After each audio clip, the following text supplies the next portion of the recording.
que él sabe exactamente qué está en ese fuego porque lo ha visto antes y creo que mientras caminamos por las escrituras vamos a ver exactamente qué él vio.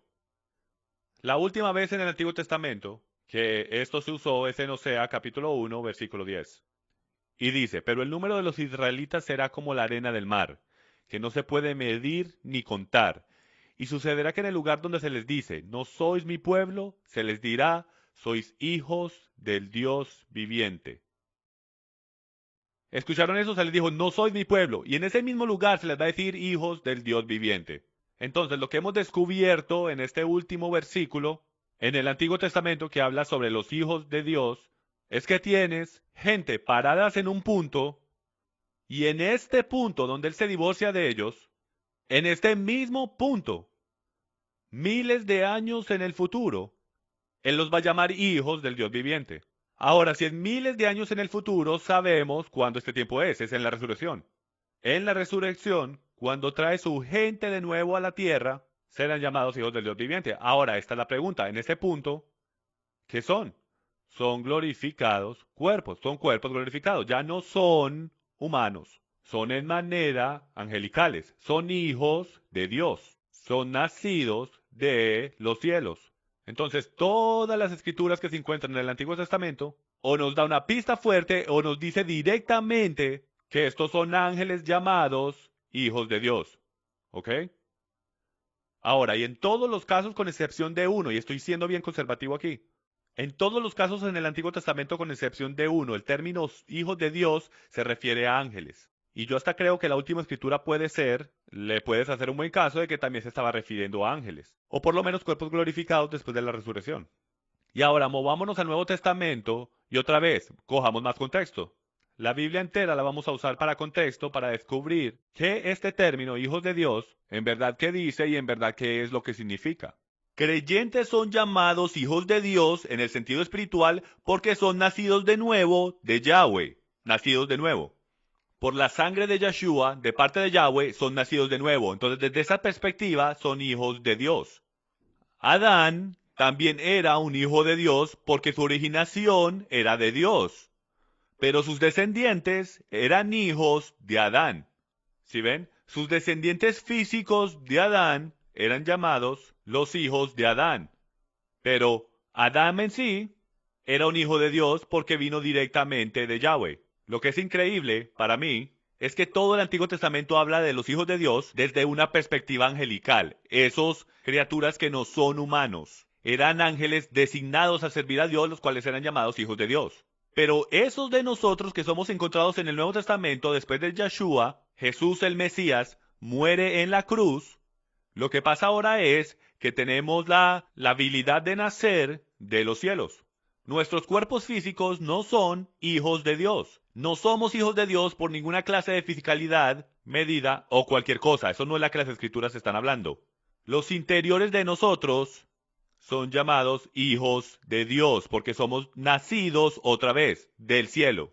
No tomaremos esa posición como hijos de Dios hasta que el Mesías vuelva y seamos sellados para siempre nuestra fe con Él.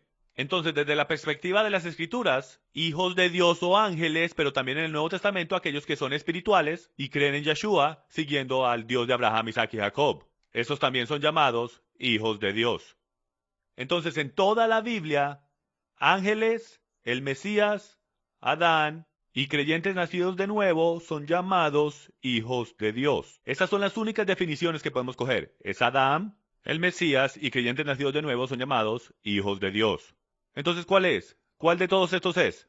Vamos a caminar por ellos. Historiador Philo dice esto. De nuevo, vamos a coger contexto que ahora está fuera de la Biblia. Si la Biblia no es suficiente para convencernos que los hijos de Dios en la actualidad son ángeles caídos, entonces vamos al historiador Philo y descubramos el que nos tiene que decir.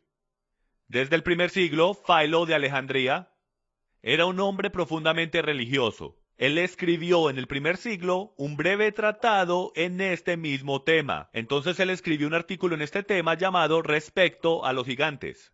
Si ustedes creen que son los únicos que quieren saber qué es lo que Génesis 6 tiene que decir, no lo creo. Toda persona, todo teólogo y sabio en un mundo religioso que tiene la Biblia en las puntas de sus dedos, siempre ha querido saber de qué el Génesis 6 está hablando. ¿De qué es todo esto? Philo no es diferente. Él quiere saber de qué está hablando y escribe un artículo del tema llamado Respecto a los gigantes. Vamos a ver qué dice. Basando su exposición en la versión griega de la Biblia, la Septuagint, él lo rinde como ángeles de Dios. Entonces Philo lo rinde como ángeles. ¿Ok? Ahora movámonos a Josefus otra vez. Josefus es un historiador judío del primer siglo, dice esto, y cito. Pues la tradición es que estos hombres hicieron los hechos semejantes a esos hombres, los cuales los griegos llamaban gigantes. ¿Cogiste eso? Los griegos.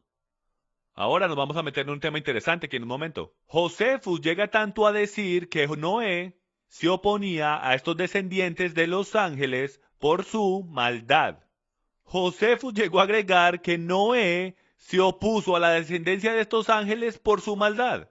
En pocas palabras, Josefus dice que los hijos de Dios eran ángeles caídos que se unieron con las hijas de hombres. Entonces ahora tenemos referencias escriturales en el libro de Job y por todo el Tanakh diciéndonos que los hijos de Dios son los ángeles caídos que se pararon delante de Dios y acusaron a toda la humanidad junto con Satanás, su líder.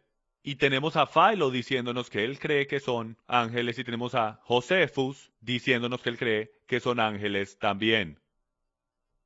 Entonces el punto de todo es que los hijos de Dios son ángeles caídos. Entonces hemos resuelto el primer problema que estamos tratando de resolver y respondiendo a la pregunta de las múltiples opciones que teníamos. Religiosos nobles, los hijos de Seth o los ángeles caídos. ¿Cuál de todos es? Claramente lo hemos definido como los ángeles caídos. Estos eran ángeles caídos, los hijos de Dios, que se allegaron a las hijas de los hombres. Ahora, recojamos la historia ahora que sabemos cuáles son los hijos de Dios, nos podemos mover y descubrir la próxima parte de nuestra aventura, la gran marca de interrogación, que son los nifeleos.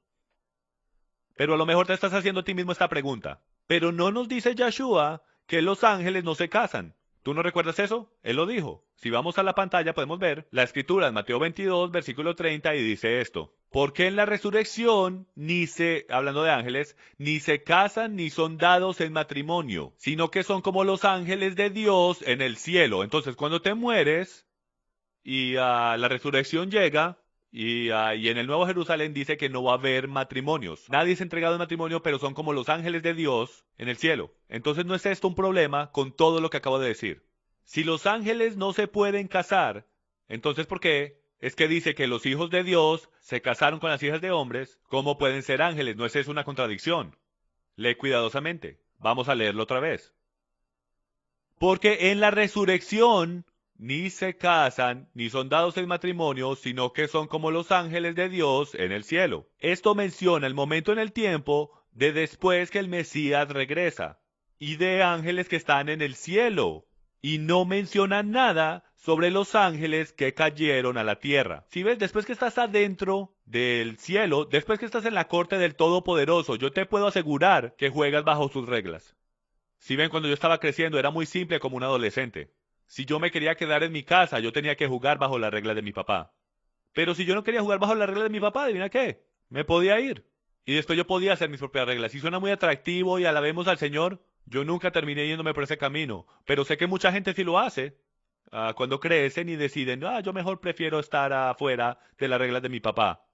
Y ellos salen y tienen sus propias reglas, pero dentro de sus propias reglas se dan cuenta que trae responsabilidades que nunca habían tenido antes. Bueno, eso es exactamente lo que está pasando aquí. El Padre tenía reglas, hasta en el cielo había instrucción, había Torá. Y los ángeles decidieron que ellos no querían seguir esas reglas, fueron sacados del cielo, fueron sacados del reino, del cual Yahweh tenía 100% del control, los mandó hacia un reino, el cual ellos empezaron a reinar.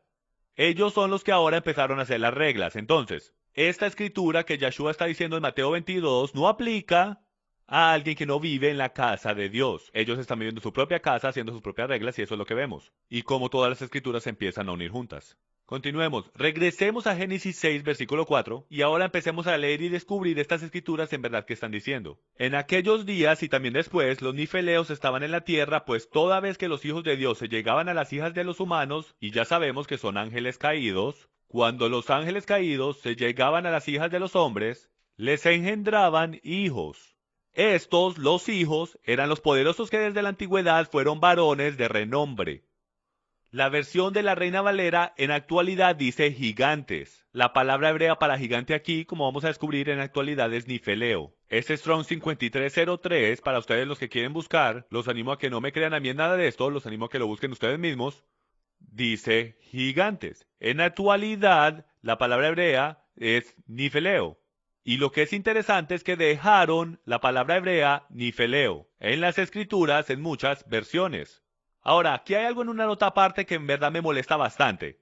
Y es que tú ves a través de la Biblia, algunas de estas palabras las dejaron en el arameo, griego o hebreo.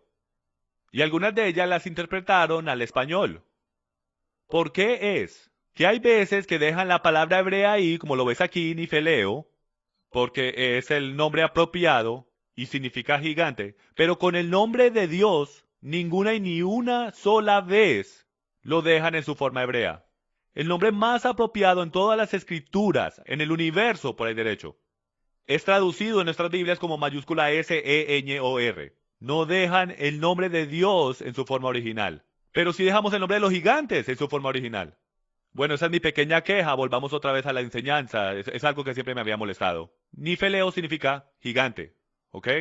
La palabra raíz, y esto es interesante, es nafal. Nafal significa en hebreo caer, mentir, ser tirado, fracasar o ser rechazado, ¿ok? Entonces, para las intenciones de propósito, los hijos de estos ángeles caídos fueron tirados al suelo, rechazados, fracasados, ¿ok? Estos eran mutantes. En pocas palabras, esto es lo que en verdad el original hebreo está diciendo. Estos eran mutantes caídos, hijos del enemigo, hijos de los ángeles caídos. Los nifeleos son los hijos mutantes de los hijos de Dios y las hijas de hombres. Ahora, esto es una foto interesante que yo quiero que vean. Todos aquí conocen qué es esto, el centauro. ¿Serán dioses griegos o nifeleos? Ahora, yo quiero que continúen mirando esto por un segundo. Mitad bestia y mitad hombre. Ok, ahora, todos ustedes que están allá afuera, estoy seguro en algún punto en el tiempo, ustedes han visto dioses griegos o diosas en la televisión, han visto la película Choque de los Titanes, lo más seguro, probablemente las dos versiones, y saben exactamente de qué estoy hablando. Aquí está mi pregunta. ¿Será que eran de verdad? ¿Eran los griegos tan brillantes de crear el reloj más preciso, conocido a la humanidad, que los científicos hoy en día no pueden ni reproducir la precisión del reloj que encontraron en la librería de Alejandría que sobrevivió el fuego? Pero son tan ignorantes y fantasiosos que inventan historias de estos gigantes, de mitad hombre y mitad bestia, y se lo propagan como realidad a sus hijos, y al mismo tiempo son los intelectuales, filósofos, gigantes de toda la historia del mundo. Algo no hace sentido. Yo les voy a proponer y sugerir a ustedes que no se lo estaban inventando, que no era fantasioso, no era historiecitas de dormir para sus hijos, porque estos eran objetos reales de ira que ellos encontraron. Estos no eran solo historias, eran verdaderas historias. La definición coincide perfectamente con la progenitura de los hijos de Dios que se unieron a las hijas de los hombres, y van a ver cómo la mitad animal y mitad hombre llegaron a ser también en unos cuantos minutos. Se pone mucho más interesante mientras seguimos caminando.